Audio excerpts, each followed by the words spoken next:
Hello and welcome to another behind the scenes video. This one is about Layout 7, which I published recently.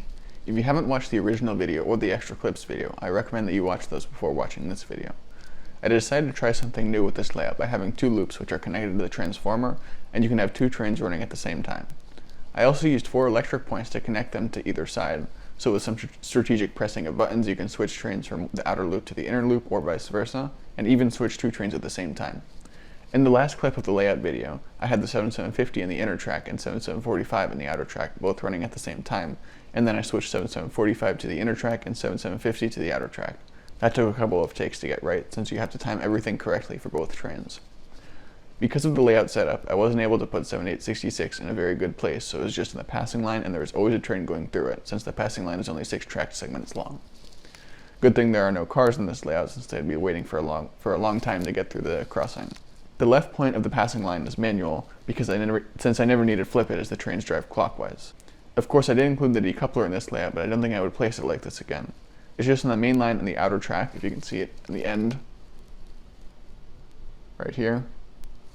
And while it does allow you to switch engines, any decoupled wagons block the outer track. I think it's much better placed in a stub-end siding, because that way it's not blocking a passing line or main track and you only need one point.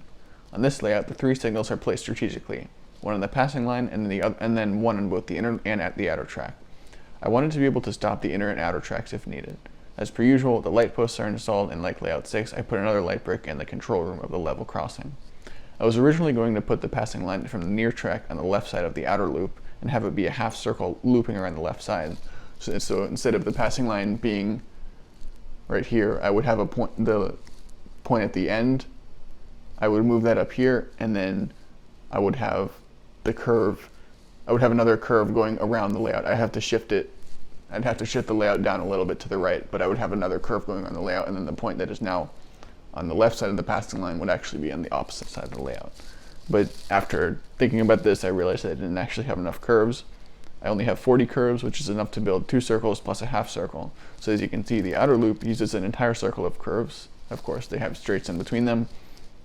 But the inner loop, because of the cross track, it uses a full circle and a half curves, since the cross track requires 8 more curves to connect the two sides of the X.